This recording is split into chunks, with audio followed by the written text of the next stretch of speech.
자, 이제 교육공무직 면접 제4강으로 들어가겠습니다. 자, 교육과 관련된 우리 공무직 면접이기 때문에 반드시 전제는 교육이라는 것을, 교육에 대한 사명감 또는 책임감, 성실함을 바탕으로 여러분이 진실되게 이야기해 주셔야 하고요. 그러한 마음들이 면접관에게 정확하게 잘 전달될 수 있을 거라고 생각합니다. 자, 지난 우리가 2강과 3강을 통해서 핵심적인 팁들을 하나씩 제가 설명해 드렸습니다. 자, 2강에서도 묻는 말에 정확하게 대답하라.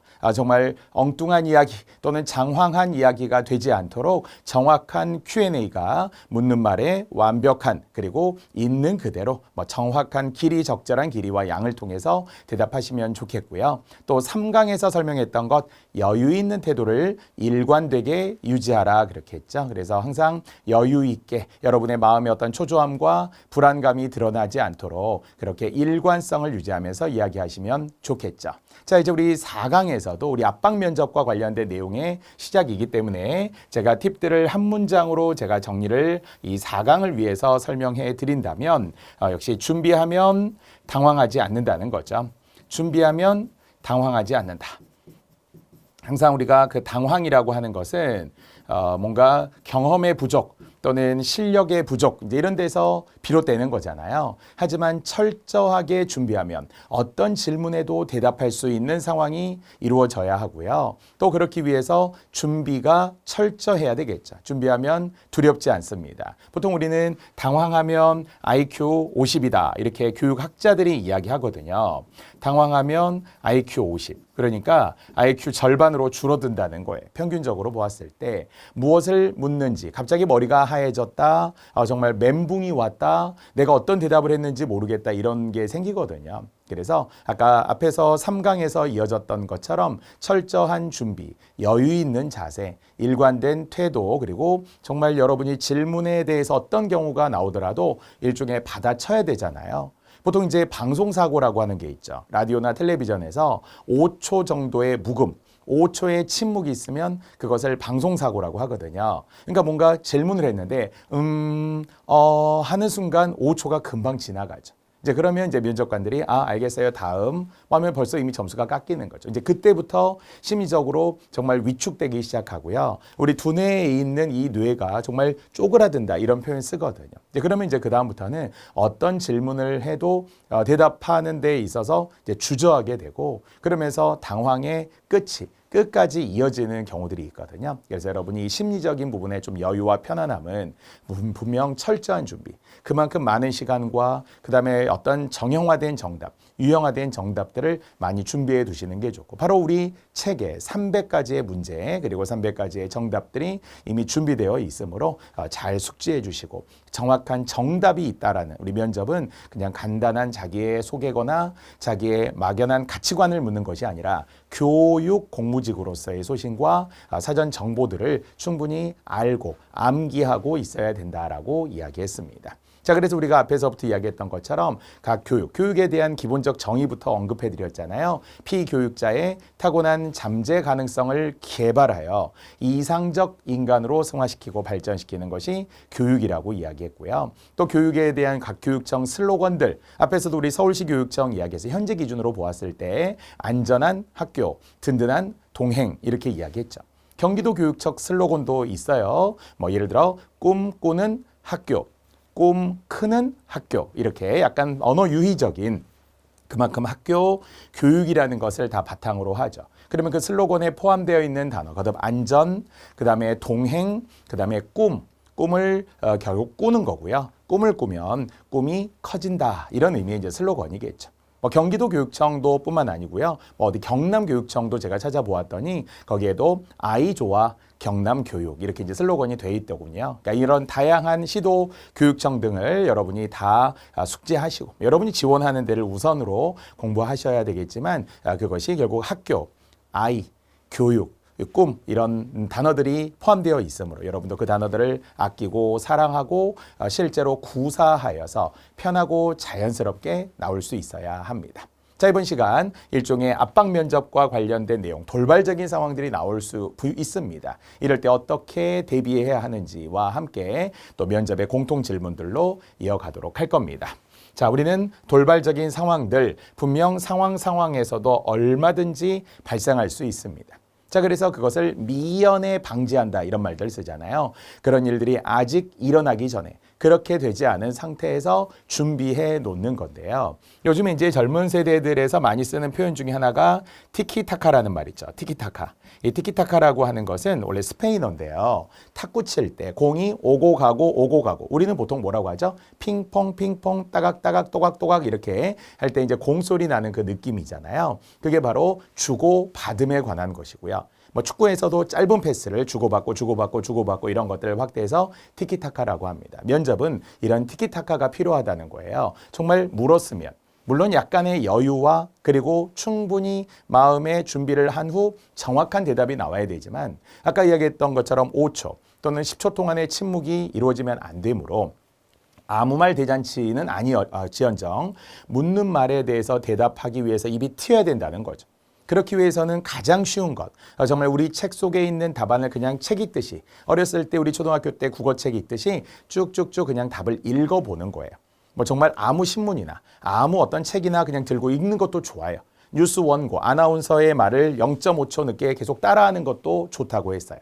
그래야 정확한 언변이라는 게 생기고요. 그리고 어떤 말을 하더라도 당황하지 않고 침묵하지 않고 일단 말이 튀어나와야 된다는 거죠. 앞에서 우리 이야기했던 것처럼 일단 범주하면서 시작해도 되고 주제부터 말을 해도 되고 내가 말하려는 핵심을 먼저 말하면서 동시에 생각을 해야 된다는 거예요. 좌뇌와 우뇌가 동시에 움직여야 돼요. 논리적이고 뭔가 객관적이고 정확한 좌뇌도 필요하고 그 가운데서도 창의적이면서 뭔가 또 새로운 답안들이 필요합니다. 우뇌도 필요하죠. 그래서 좌뇌와 우뇌가 동시에 움직일 수 있도록 여러분들이 묻는 말에 대해서 미리 빨리 생각을 해주고 그 다음에 질문이 끝나는 순간 정말 여유 있게 미소를 잔잔한 미소를 항상 띠면서 바로 티키타카 답이 나와줘야 된다는 거죠. 이 돌발적인 상황에서 특히 그렇다는 거예요. 예상치 못한 질문이 나왔을 때 읍스 이렇게 하다가 이미 지나가면 안 되니까요. 거기에서 바로 일단은 말을 좀 해주셔야 되겠죠. 그래서 말이 튀어야 한다. 티키타카가 가능해야 한다. 당황하지 않아야 한다. 이런 것들을 이야기하고요.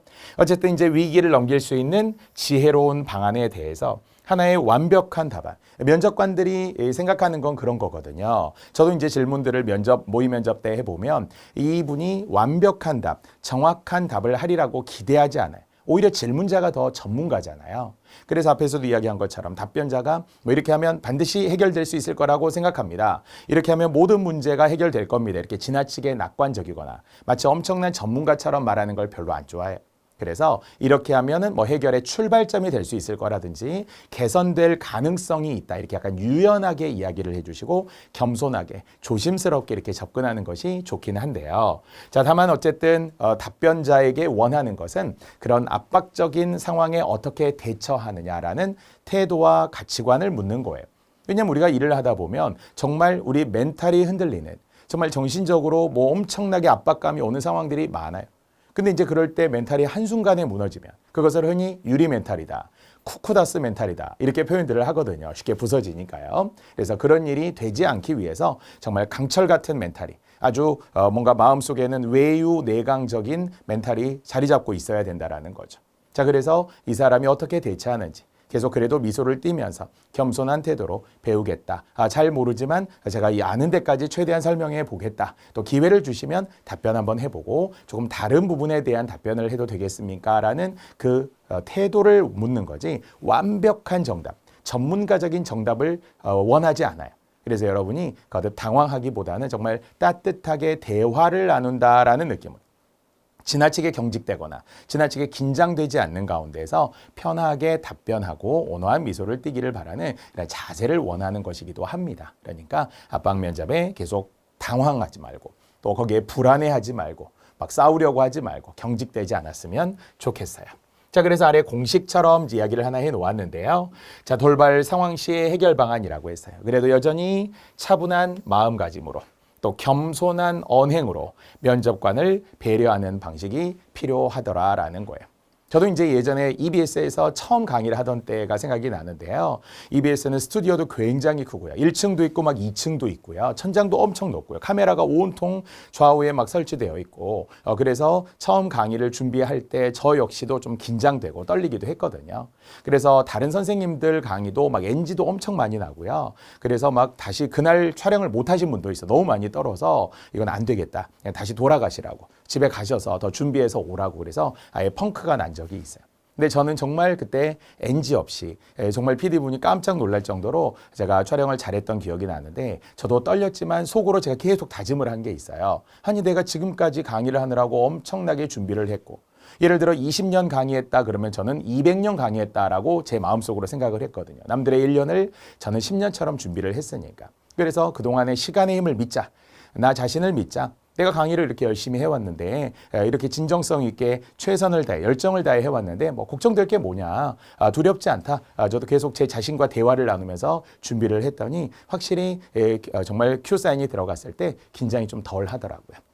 그래서 여러분도 철저한 준비를 하라는 거예요. 많은 시간에 대한 절대 시간의 준비도 분명 필요하고요. 여러분이 이 소신을 갖고 항상 했지만 언행일치라고 했잖아요. 말과 행동이 다르고 지행불일치가 되어서 또 지행일치도 안 되고 이러면 말할 때 엉뚱한 이야기가 나오거든요. 근데 그런 것들을 면접관들이 이제 캐치하는 거예요. 일관성이 결여되니까. 그래서 여러분이 미리미리 나는 예비 교육 공무원이다. 예비 공무원으로서 나는 이미 준비가 되어 있다. 공무직에 준비가 되어 있다. 이렇게 생각을 하시면서 정말 차분하고 여유 있는 마음으로 그리고 겸손하게 역시 잘 모르지만이라는 말을 우리는 자주 할 필요는 없지만 그러나 전문가가 아니기 때문에 잘 모를 수 있다라는 전제를 인정하고 그리고 최대한 대로 성실하게 답변을 하시라는 거예요. 잘 모르겠습니다. 이건 몰라요. 이거 생각해보지 않았어요. 이렇게 너무 단답형으로 하거나 아니면 정말 막 이렇게 불쾌한 표정이 나도 모르게 경직되니까 나타날 수 있거든요. 이제 그런 일이 없어야 된다라는 거죠. 자, 그리고 면접관을 배려하는 마음. 항상 완곡어법이라고 국어에서도 이야기하는데요. 돌려서 말하는 거 있죠. 뭐뭐 해주세요. 이런 게 아니라 뭐뭐 해주시면 안 되겠습니까? 뭐뭐 해주셨으면 고맙겠습니다. 이렇게 하면서 약간 이제 돌려서 이야기를 하는 거죠. 이것이 뒤에서도 다시 한번 언급하게 될 대화의 경률에도 나오는데요. 거기에 공손성의 원리라고 하는 게 이제 고등학교 교과서에 나옵니다. 공손하게 말하는 것 중에 하나가 일종의 관용의 경륜. 죄송합니다. 제가 잘 몰라서, 제가 잘 못 들었습니다. 이렇게 우리가 이야기하지. 목소리가 작으신데요. 크게 말씀해 주시면 안 돼요. 이렇게 우리 하면 안 되잖아요. 그래서 여러 가지 우리가 공손한 방법 중에 겸양의 원리라는 것도 있고요. 아니면은 찬동, 칭찬하면서 동의하면서 맞습니다. 네, 맞아요.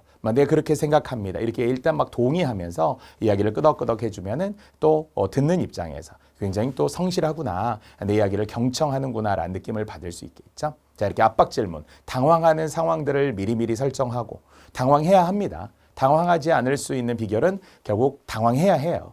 전제가 역설적이기는 하지만 미리미리 당황한 다음에 당일 현장에 가서는 덜 당황할 수 있도록 좀 여유롭게 또 대비할 수 있는 질문지들을 미리 만들어 놓으시는 게 좋습니다.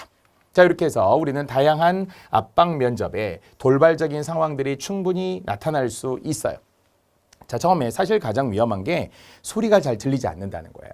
이 질문자들이 이 개인마다 약간 뽑기 운이다 이렇게 말하는 경우들도 있는데 제가 쭉 많은 학생들의 어떤 면접들을 결과로 보면 뽑기 운이라는 것은 거의 차별화가 없어요. 왜냐하면 면접지가 다 있거든요. 이제 제 개인적으로 제 친형님도 이제 대학에서 대학 교수인지라 실제 면접들을 진행을 하면 미리 대학 교수들에게 면접지가 다 나와요. 질문지가 나오고 그다음에 그 질문지에 대한 답지가 나오는데 그에 따라서 묻고 그 매뉴얼대로 답을 하는 거지 정말 개인마다의 어떤 주관적인 질문 아니면은 그 개인의 그 면접관이 이상해서 나랑 코드가 안 맞아서 나한테만 점수를 안 주고 운이 없어 이렇게 생각할 필요는 없어요. 다만 이제 질문을 하다 보면 소리가 작고 그 면접 질문이 잘 안 들릴 때가 분명히 있거든요. 그렇더라도 남의 탓을 하지는 말자는 거죠. 면접관에게 막 대놓고 아니 목소리가 좀 작은데 크게 말씀해 주세요. 이렇게 우리가 할 수는 없잖아요. 네, 우리 입장에서는 제가 긴장해서 그런 것 같습니다. 좀 더 크게 말해 보겠습니다. 자기의 탓으로 돌리는 거예요. 이런 것들을 아까 대화의 경률 중, 공손성의 경률 중 관용의 경률이라고 하는데요. 이 관용의 원리라고 하는 게 용서해 주세요. 제가 잘못했어요. 제가 부족하지만 이렇게 이제 이야기를 하는 거예요. 원래 전화 응대 예절이라는 게 있거든요. 전화 잘못 거셨는데요. 이렇게 우리 하면 안 돼요. 전화 잘못 거셨는데요가 아니라 전화 잘못 걸렸는데요 라고 국립국어원에서 언어 예절로 권고합니다. 전화가 잘못 걸렸다는 건 어떤 의미예요? 당신이 잘못한 게 아니다. 당신 손가락이 삐꾸라서 잘못 전화를 다 눌렀나 봐. 이렇게 탓을 하는 것이 아니라 전화가 연결이 잘못되었나 봐요 라고 공손하게 이야기를 하라는 거죠. 이런 것들 이제 관용의 경륜이라고 하는데요. 자, 여기서도 자기 탓으로 한 거죠. 분명히 면접관이 질문이 뭔가 잘못되거나 아니면 내가 말을 했는데 그쪽에서 목소리를 막 크게 해달래요. 내 나름대로 최선을 다했는데.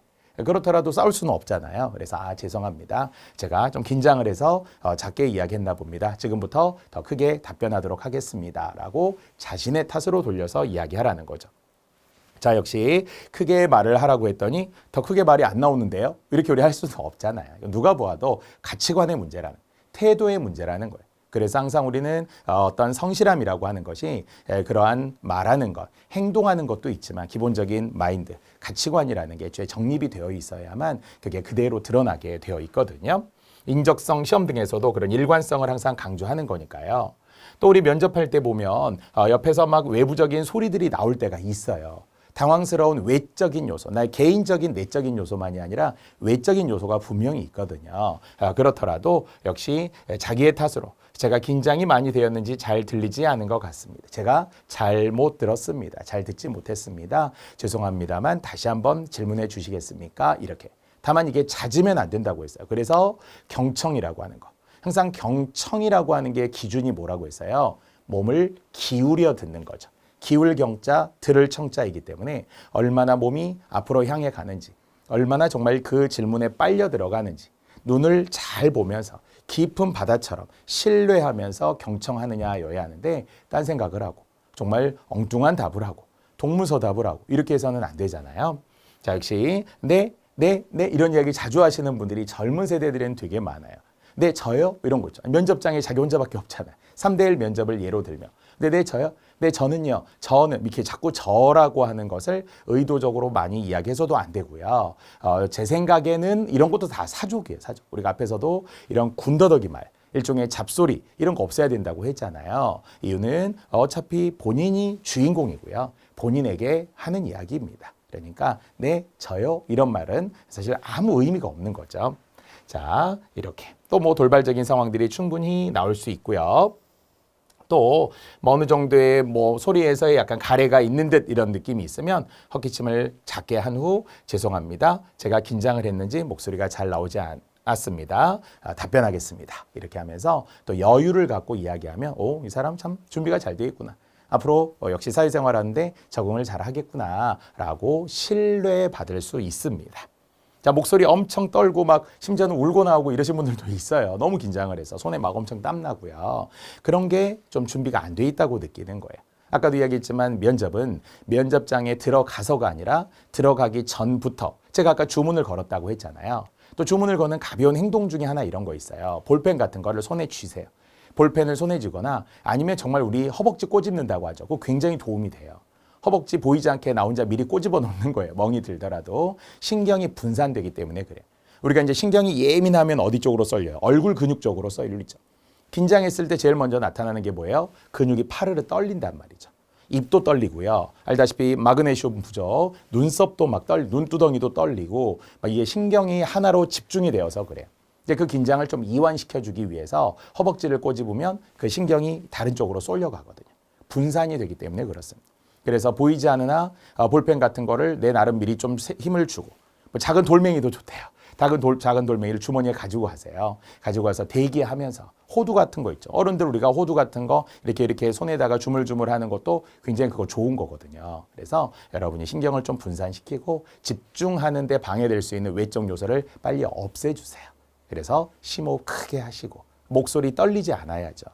막 정말 울 것 같은 표정이어서도 절대 안 됩니다. 자신 있게 답변하라고 다 이야기합니다. 우리가 모든 지금 면접 강의들을 진행하지만 그냥 귀결되는 한마디는 뭐냐? Finally, 마침내, 결국 한마디는 자신감이라고 하는데 아까도 얘기했던 자신감은 어디서 온다? 준비해서 온다는 거예요. 실력에서 온다는 거예요. 자기 확신에서 오는 것이고요. 자, 이렇게 역시 마찬가지로 반박자 정도 쉰 후 천천히 차분히 대답하라. 그러니까 너무 급하게 대답하면 실수가 나오더라고요. 그래서 아까 5초의 묵음, 5초의 침묵은 사고지만 이것은 방송사고처럼 면접에서도 사고가 되는 거지만 그러나 한 1초 정도. 네, 그렇습니다. 아, 맞습니다. 아, 이 부분은 제가 많이 생각했습니다. 이 부분은 제가 자신 있게 답할 수 있습니다. 이런 느낌으로 표현을 해줘야 된다는 거예요. 그래서 심호파돼 그게 막 한숨처럼 너무 또 드러나서는 안 되잖아요. 자, 이런 돌발적인 답변에 대한 성공과 그 다음에 실패. 역시 그냥 답변을 끊거나 아니면은 그냥 헛기침만 막 하거나 아니면 너무 당황하거나 이런 일들이 모두 실패되는 상황이니까 성공과 실패의 상황들을 잘 설정하면 좋겠죠. 자, 또 우리 돌발 질문 또는 대처 상황들을 우리가 잘 떠올렸을 때 자, 면접의 위기 상황은 결국 직장에서의 갈등 위기 상황과 같습니다. 그래서 침착하게 또 모르는 질문이 나왔을 때 역시 한 5초, 물론 이제 5초면 좀 길어 보여요. 하지만 모르는 질문이 나왔을 때를 어떻게 할지 매뉴얼을 좀 정해두는 게 좋다고 했습니다. 자, 제가 긴장이 되었는지 뭐뭐에 대한 내용이 잘 생각나지 않아요. 이렇게 안 씁니다. 이렇게 정확하게 이야기를 하고요. 생각나는 대로 말씀드리겠습니다. 가장 겸손할 수 있는 일종의 모범 답안인 듯해요. 그러니까 잘 모르는데 마치 아는 것처럼 해도 안 되고요. 정말 잘 모르는 부분이 나올 수 있거든요. 그러면 잘 모르지만 최선을 다해 제가 아는 데까지 답변해 드리겠습니다. 답변하겠습니다. 이렇게 이야기를 해야죠. 왜냐하면 잘 모르겠습니다로 끝나면 그것은 솔직한 것이 아니라 그냥 모르는 것으로 감점이에요.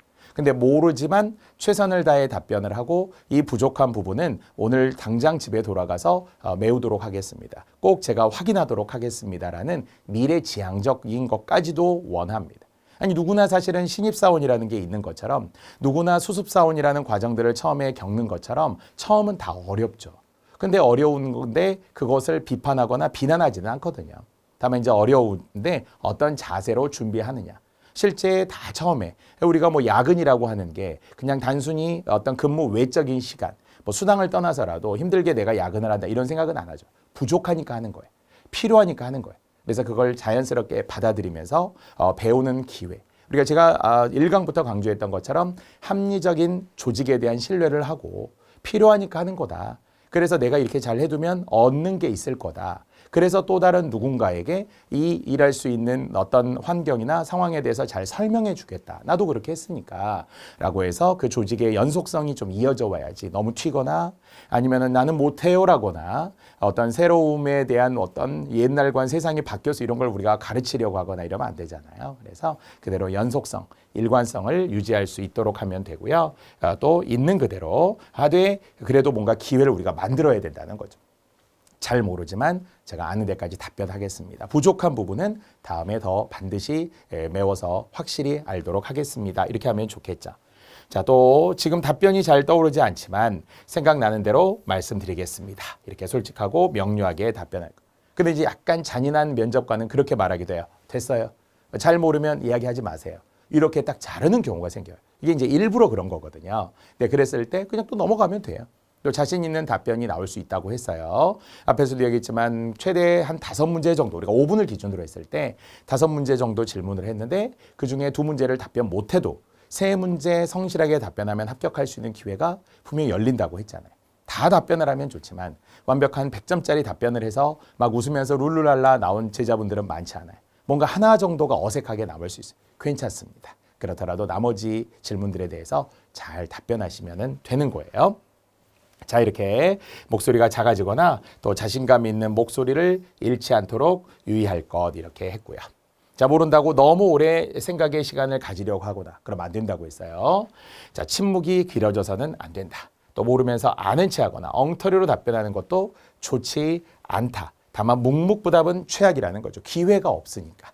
그래서 A에 대해 질문하면 A에 대해서 어떻게 해서든지 키워드를 끌어서 답변을 하든지 아니면 A와 아주 비슷한 걸 빨리 머릿속에서 한쪽에 생각해서 그와 흡사한 B라는 대답을 할 수 있어야 하고요. 그러나 B임을 분명히 알려줘야죠. 그래서 내가 A에 대해서 부족해서 A와 비슷한 B를 대답하는 거지 A를 물었는데 엉뚱한 B를 이야기하면 아니 내가 그거 물어보지 않았잖아요. 라고 면접관이 더 싫어할 수도 있거든요. 그러니까 정확하게 일단 답변을 하는 게 가장 최선이고요. 그렇지 않을 경우에 우리가 차선을 준비해 보는 겁니다. 자, 질문의 요지를 파악하지 못하는 것도 역시 최악이 되겠죠. 질문의 내용을 잘 파악하지 못했습니다. 죄송합니다. 다시 질문 부탁드려도 되겠습니까? 라는 청유하는 방식으로 요청하라고 했어요. 이것이 완곡하게 표현하는 거예요. 문 좀 닫아 이렇게 말하는 게 아니라 창문 좀 닫아줄 수 있겠니? 이렇게 돌려서 이야기를 해야 된다는 거죠. 이렇게 다양한 측면에서의 태도와 그 다음에 역시 여러 가지의 어떤 자신의 문제점으로 받아들이면서 겸손하게 말하는 게 결국 당연히 좋겠죠. 자, 이렇게 대놓고 이야기해서는 안 된다. 이렇게 청유 형식으로 요청하는 것이 좋겠죠. 그래서 우리가 뭐 어디 가자. 대화의 양식 중에서 어디 여행 어디로 가자. 정동진으로 여행 가자. 좋겠다. 일단은 받아들이라는 거죠. 그래. 나도 정동진 되게 좋아해. 근데 요즘에는 좀 이게 좀 변했대. 저도 가보았더니 모래사장도 많이 없어지고 막 그랬더라고요. 자, 그래서 거기보다는 다른 곳이 더 좋지 않을까? 어때? 이렇게 한번 이야기를 해보는 거예요. 그러면 그래 그것도 괜찮겠네 라고 하면서 해야지. 됐어 여기는 뭐 정말 의미가 없어 이렇게 우리가 막 단칼에 잘라서 그렇게 반박하고 무조건 반대해서는 안 되는 거니까요. 여러 가지 동의도 하면서 일단 선동의하면서 자기 이야기를 조심스럽게 하는 거 이런 게 대화의 또 원칙이 되겠습니다. 자, 습관적으로 되물으면 안 된다고 했어요. 한 번 정도 최소한. 그래서 기울여서 들어라 경청하여라 라고 했던 것이고요. 자, 또 부족한 부분을 그 자리에서 직접 지적해 주시는 분도 있어요. 저는 오히려 이런 면접관이 좋다고 봐요. 방금 답변한 거는 사실은 묻는 의도와 달랐어요. 그러니까 다음에는 이렇게 물으면 저렇게 답해 주세요. 이렇게 실제 답을 다시 알려주시는 분이 있어요. 이제 그것을 네, 감사합니다. 반드시 제가 숙지하겠습니다. 다음에는 개선해서 이렇게 해보도록 하겠습니다. 이렇게 받아들여야지 아닌데요 라든지 그래서 막 맞서 싸우려고 한다거나 이러면 안 된다고 했잖아요. 그래서 일단 스스로 위축되지 말고 부족한 부분을 인정하고 또 그것을 지적해 주시면 거기에 대해 감사하다. 이렇게 있는 그대로 받아들이시면 됩니다. 자, 사생활과 관련된 질문들, 사실 사생활 중에서도 나이와 관련된 이야기하는 부분들이 있고요. 또는 경력, 경력이 단절된 시기들이 있을 수 있거든요. 거기에 대해서도 있는 그대로. 그것을 단점이 아니라 오히려 시간의 힘을 믿는다.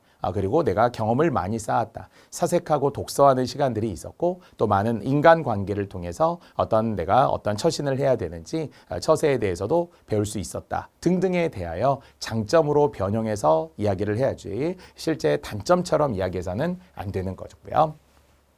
자, 이제 성공 요령으로 이어서 가봅시다. 자, 압박 면접, 스피치의 성공 요령, 압박 면접이라고 해서 탈락하지는 않는다. 아까 이야기했죠. 어떻게 대답하는지 자세를 보기 위해서, 태도를 보기 위해서 질문하는 경우들도 많지 그 내용 자체, 콘텐츠 자체를 말하는 게 아닐 수 있다라는 것이죠. 침착함을 유지하려는 나의 장단에 그것이 성격이 나온다고 하잖아요. 사실은 그 말 속에서 그 사람의 많은 것이 드러나기도 하는데 그 말의 가치관 또는 이제 성격 그래서 우리는 분명 자소서를 쓰거나 아니면 앞에서 사전 조사서를 쓰거나 이런 자기 기술서를 쓰거나 이렇게 쓸 때가 있어요. 자, 근데 그런 내용과도 좀 잘 맞아야 하고요. 그래서 조화롭고 잘 융합할 수 있고 이제 이런 성격이 되기를 바라는 거죠. 그래서 이제 저는 개인적으로 자신의 뒤에도 나오지만 성격 같은 걸 표현할 때 저는 이런 사람입니다 라고 말하는 것보다 주변에서 저를 이렇게 평가합니다. 이렇게 간접적으로 평가하는 방식으로 이야기하는 것도 좀 참신해 보입니다. 이유는 저는 이런 사람입니다 라고 말하면 면접관이 잘 믿지 않아요. 왜냐하면 포장된 것이라고 생각할 수 있거든요. 면접장에서만. 하지만 주변 사람들이 저를 뭐뭐라고 부릅니다. 혹시 별명이 있습니까? 라고 물어볼 때 대답할 수 있는 거는 뭐겠어요? 성실함이나 꾸준함이나 일관성이나 아니면 주변을 좀 밝게 해주는 사람들 있잖아요. 그런 걸 원한다는 거죠. 그래도 좋은 긍정적인 에너지가 있어서 주변 사람들도 웃게 해주고 밝게 해주고 그러면서 먼저 적극적으로 성실하게. 그래서 제가 과거에 이야기했던 것처럼 네, 제가 해보겠습니다. 이게 굉장히 좋은 성격이라고 했어요. 네, 제가 해보겠습니다. 네, 제가 할 수 있습니다. 그렇게 하겠습니다. 이렇게 일단은 물론 먼저 호의적이고 그 다음에 순응하고 물론 복종의 의무라고 하는 공무원의 6대 의무 속에 무작정 복종을 말하는 건 아니지만 순응한다. 그리고 그래도 잘 따른다. 그 말을 수렴한다. 이렇게 하는 거는 좋다는 거죠. 그래서 여러분들이 결국은 그러한 성격들이 말 속에 드러날 수 있도록 가치관을 확인하는 질문도 있으니까요. 너무 당황하지 말라는 겁니다. 자, 그래서 역시 같습니다. 훅 들어오는 어떤 질문들이 있을 수 있어요. 대답을 하자마자 특히 반박하는 질문일 때 그렇다는 거죠. 그거 아닌 것 같은데요? 라든지, 그거 말고 없어요? 라든지, 아니, 왜 문제점만 이야기하시나요? 해결 방안을 제가 물었잖아요. 뭐 이럴 수 있거든요. 그러면 바로 그냥 대답하면 돼요. 아, 맞습니다. 자, 거기에 대해서 이어서 답변 드리겠습니다. 이렇게 하면서 준비되어 있는 느낌을 계속 줘야 되는 거예요. 자, 당황하지 말고 침착한 자세와 목소리 톤을 유지한다. 티키타카가 가능해야 된다라고 했고요. 자, 또 부정적 질문들이 있을 수 있다는 거예요. 그거 아닌데, 그건 누구나 하는 거 아닌가요? 라든지, 다 갖춰져 있는데 말이에요. 그거 하면 안 될 것 같은데요. 이렇게 부정적 질문, 반박하는 질문이 나올 수 있습니다. 그럴 때는 일단 어느 정도 인정해 주는 게 좋다고 했어요. 선인정 후 자기의 생각. 선동의 그러나 반박. 이런 게 가장 또 대화의 기본 방식이거든요. 네, 맞습니다. 그러한 것도 있지만 그것이 기본이라고 생각합니다. 너무 당연하고 뻔하지 않느냐라는 생각이 나올 수도 있거든요. 그것이 거듭 교육이라고 하는 것은 엄청 새롭고 엄청 개혁적이고 엄청 참신한 것을 말하는 것이 아니잖아요. 교육에 대한 가장 기본적인 슬로건이 뭐예요? 백년지 대계라고 하죠. 교육은 100년 동안의 큰 계획이라는 것이 일관되게 유지되어야 한다는 거예요. 과거로부터 현재까지 교육의 역사로 보면 거의 다 비슷하거든요. 교육의 주체인 거듭 사회도 있어요. 학생도 있어요. 교사도 있어요. 가정도 있어요. 그래서 학교에서, 가정에서, 사회에서 이 삼위일체라고 교육에서 이야기하는 환경이 세 가지거든요. 당연히 학교는 학교 현장이잖아요. 그러나 학교가 끝나면 가정으로 돌아오잖아요. 그러면 그 가정에서의 부모의 역할 분명히 또 필요합니다.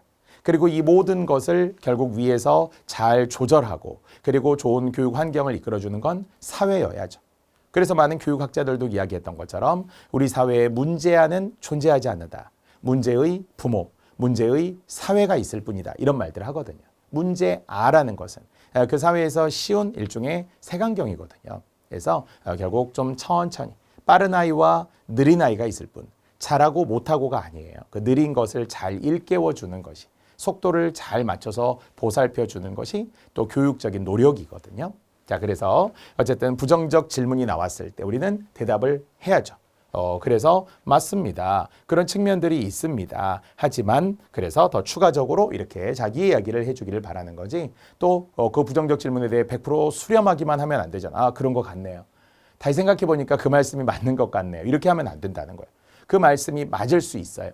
그래서 수렴은 하고 그러면서 거기에 더하여 이렇게 보완하면 좋지 않을까라고 저는 생각합니다. 그 자기 이야기를 하라는 거죠. 자, 새로운 이야기가 뭔가 과거의 것에 대해서 완전히 개혁적이고 혁신적이고 이런 걸 말하는 것은 아닙니다. 자, 또 꼬리에 꼬리를 무는 질문들이 충분히 나올 수 있습니다. 역시 구체적으로 뭐 알려주세요 이렇게 했다라는 건 뭔가 구체적이지 않았다는 거예요. 추상적인 거. 앞에서 했지만 열심히 하겠다, 최선을 다하겠다, 노력하겠다 이런 게 아니라 앞에서도 가장 요즘에 필요한 게 뭐라고요? 컴퓨터 사용 같은 거. 아니면 뭔가 문서 작성 같은 거. 이런 데에 대해서 내가 얼마나 꼼꼼한지, 준비가 되어 있는지, 성실한지 이런 게 중요하죠. 그래서 실제 우리 교육 공무직에서도 꼼꼼하다라는 것은 최고의 장점이 될 수 있죠. 아까도 이야기했지만 교육이라고 하는 것이 100년 동안의 큰 계획이다 보니까 한번 우리가 좋은 선생님 그럼 평생 가잖아요. 근데 또 반대로 뭔가 나쁜 선생님, 안 좋았던 어떤 분들, 교육 현장에서 만나면 그게 되게 또 상당히 끝까지 오래 가거든요. 그래서 거기에 대해서 여러분이 나는 좋은 사람이다. 좋은 교육에 대한 마음의 준비가 되어 있다 이런 걸 생각하시면서 구체적으로 답변하여야 된다라는 거죠. 뭐 방법을 말하는 것이고요. 이런 방법도 있고 저런 방법도 있다. 이렇게 좀 구체적인 내용들이 나오면 되겠습니다. 자, 그래서 이렇게 만들면 좋죠. 기본적인 매뉴얼, 아까처럼 꼼꼼하다, 성실하다 이런 기본적인 어떤 매뉴얼들을 잘 준비해 놓고 거기에 따라서 해줘야만 시행착오가 없을 거예요. 보통 어느 사회에서나 어느 조직에서나 인수인계라는 게 있잖아요. 근데 인수인계가 깔끔한 곳이 있고요. 아니면 아무리 배워도 이게 잘 모르고 잘 안 되고 끝이 흐지부지 되는 경우가 있거든요. 그렇기 위해서 매뉴얼을 잘 준비해 두는 거예요. 오래 가야 되니까. 그래서 이제 교육에서 가장 아까 긍정적인 건 백년지 대계, 줄여서 백년대계라고 했지만 이제 바람직하지 않은 것들이 조령 모계식 제도, 조변 석계식 제도 이런 말 쓰거든요. 아침에 명령을 내리고 저녁에 또 바꾸고 아침 저녁으로 이야기가 막 달라지면 안 되거든요. 그래서 거듭 이야기지만 지속 가능입니다. 일관성입니다. 예측 가능해야 됩니다. 저는 이제 예측 가능하다라는 표현을 제가 엄청 좋아하는 말인데요. 예측 가능성이라고 하는 것이 그만큼 이 안에 성실하다라는 거, 지속적이라는 거, 일관성이라는 거 이런 게 다 들어있죠. 역시 제가 철학자 칸트 이야기를 했어요. 하루에 딱 세 번 정도 자기가 딱 특별한 행동들을 합니다. 새벽에 일어나면 항상 일어나서 뭐 기도부터 시작을 한다고 하던데요. 그렇게 일을 하고 뭐 이렇게 했겠죠, 집에서. 그리고 또 오후 한 서너 시쯤 되면 항상 산책을 나갑니다. 근데 그 시간이 항상 정해져 있어서 지나가던 마을 사람들이 다 시계를 맞추곤 했대요. 딱 정확한 시간이에요.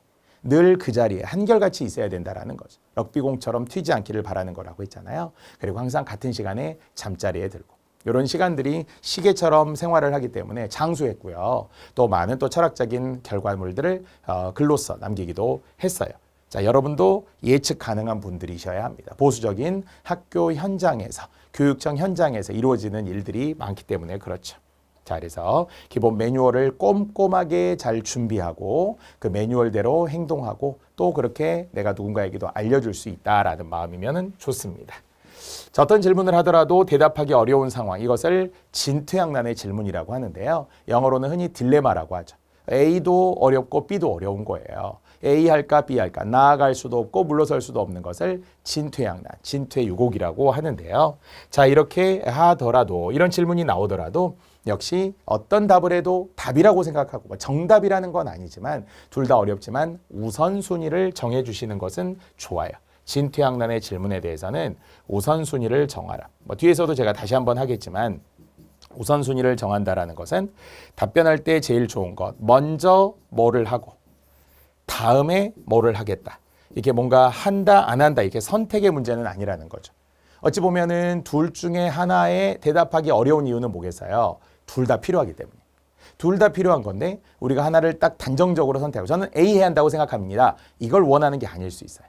거듭 70-30이라고 80-20이라고 앞에서도 이야기했잖아요. 그래서 중요한 것을 약 80 정도로 먼저 말하고 물론 다음에 해야 할 일들 또는 나중에 해야 될 일도 20% 정도를 해주되 하나는 악센트 이름절처럼 하나는 강조하듯이 이렇게 말하는 것은 좋아요. 자, 어쨌든 진퇴양난의 질문들이 있을 수 있으며 대답하기 어려울 수 있다는 거예요. 바로 여기에 예를 들어서 이야기했어요. 퇴근 후에 아이를 어린이집에 데리러 간 후 집에 간다고 했는데 상사가 남아서 급한 업무를 해야 한다. 그럼 어떻게 하겠냐는 거죠. 둘 다 지금 필요해요. 빨리 나 집에 어린이집 가서 아이 데려와야 되거든요. 그런데 아이는 기다릴 게 뻔한데 또 상사가 갑자기 지금 이것만 빨리 좀 해줘 이렇게 했다라는 거예요. 그러면 이제 그 공간이 어디라고요? 공적인 공간이잖아요. 사적인 공간이 아니기 때문에 결국 선공, 후사. 누가 보아도 답은 정해져 있는 거잖아요. 이렇게 질문을 했는데 아닙니다. 저는 어린이집에 빨리 가야 합니다. 저희 아이가 기다리고 있습니다. 업무 시간이 끝났습니다. 이럴 수는 없는 거잖아요. 더 오랫동안 우리가 해야 할 일들이 어쩌면 가정에서도 필요하지만 엄마의 역할, 아빠의 역할 필요할 때가 되게 많거든요. 하지만 일단은 공적인 일을 먼저 해두고 그런 다음에 양해를 구하고 어린이집에 먼저 전화를 해두고 조금 늦을 것 같다 이렇게 한다든지 아니면 누군가의 급한 사람들에게 가서 좀 데려오게 한다든지 이렇게 하는 게 원하는 정답이지 저는 빨리 퇴근하겠습니다. 칼퇴근 저는 좋아합니다. 이렇게 하면 안 되잖아요. 그래서 일단은 먼저 중요한 일이라 이게 정말 꼭 필요한 업무라고 이미 문제 속에 이야기했잖아요. 만약에 뭐 부당한 업무라든지 아니면은 상사의 사적인 업무라든지 이런 건 안 돼요. 무조건 복종하라는 게 아니라고 했어요. 그걸 좋아하지 않아요. 소신이 있어야 하지만 그 소신이라고 하는 것이 원칙에 의거한 소신이면 제일 좋은 거예요. 자기만의 아집도 아닌 거고요. 부당한 경우까지를 복종하는 게 아니에요. 그렇게 실제 하기도 했어요. 제 제자분 중에서도 약간 부당한 업무인데 할 수 있느냐 그랬더니 네 그래도 상사분이니까 무조건 하겠습니다. 면접관이 뭐라고 했대요. 그건 아니다. 이거는 답이 정해져 있는데 부당한 업무에서까지 무조건 복종하거나 시키는 대로 하지 마라. 그럼 나중에 뭐가 돼요? 비리가 되고 문제가 돼요. 법적으로도 불법적인 행위가 될 수도 있거든요. 그래도 복종할 거냐라는 거예요. 그래서 대화와 협력을 통해서 하고 또한 여러 가지 경청과 이야기를 하면서 또 내가 원칙에 의거해서 한다라는 것은 분명히 맞는데 앞에서도 원칙과 유연성 역시 80-20 원칙 80 유연성 20 딱 이렇게 준비해 주는 것도 좋겠죠. 그래서 이제 먼저라고 역시 답을 했네요. 우선순위를 정해준 거죠. 업무가 급한 일이기 때문에 일을 받아서 일을 처리하겠습니다. 자, 이때 이제 아이 어린이집에는 늦는다고 전화를 하겠다라고 말이죠. 다만 정말 아이에게 무슨 일이 생긴 경우라면 그래도 내가 좀 양해를 구하고 먼저 어린이집에 다녀와서 갔다 온 후 그대로 일을 또 처리해야 되는 거예요. 직장에서 한다면 또 돌아올 수도 있어요. 집에서 해야 할 일이라면 집에서 해서 바로 보고 드리겠습니다 라고 유연하게 처리를 잘 해주라는 거예요. 그런데 이것을 선택의 상황으로 오해하면 안 된다는 거죠. A 하겠습니다. B 하겠습니다. 이렇게 하면 안 되겠죠. 자, 그래서 선 급한 업무 처리 후 예외적 사항 말하기라는 순서를 정한다라는 것은 아주 중요하고요. 자, 또 최근에도 자주 나오는 이제 그런 질문의 방식이 마지막 한마디죠. 마지막 한마디. 마지막으로 하실 말씀을 해주세요. 이렇게 질문하는 데는 두 가지 이유가 있어요. 첫 번째는 기회를 주고 싶은 거예요. 지금 이게 점수에 걸려 있는 거예요. 걸려 있기 때문에 이 기회를 주고 그 기회에 대해 답변을 듣고 싶은 거예요. 그런데 가장 최악의 답은 없는데요.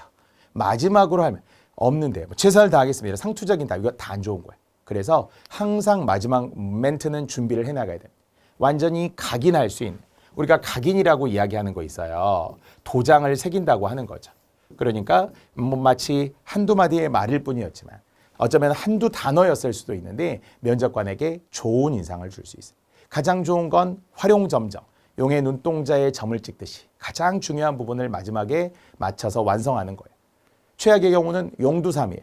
처음은 엄청 화려하게 시작을 했지만 끝이 흐지부지, 이제 성의도 없고 막 마무리도 잘 안 돼 있고 없습니다. 다 한 것 같습니다. 자기 혼자 다 한 것 같아요. 저는 답변을 다 잘한 것 같습니다. 이런 분들도 있어요. 물론 이제 어땠어요? 오늘 면접 그러면 처음엔 긴장했는데 이렇게 잘 풀어주셔서 감사했습니다. 이렇게 직장 상사분으로 만났으면 참 좋을 것 같습니다. 이렇게 누구라도 제가 이렇게 직장 상사분들을 잘 섬기면서 또 겸손하게 배우는 자세로 임하겠습니다. 이렇게 하면서 모든 멘트를 약간 면접관에게 호감을 주듯이 나쁜 의미의 립서비스가 아니라 좋은 의미의 사회성이라고 생각을 하고 마지막 멘트를 반드시 준비해 가야 되는데 약간 자화자찬하듯이 저는 되게 답변을 잘한 것 같아요. 해도 안 되는 거고요. 없습니다. 이렇게 단답형으로 끝내도 안 된다는 거죠. 그래서 기회를 주기 위해 질문을 한 거기 때문에 반드시 대답을 해야 합니다.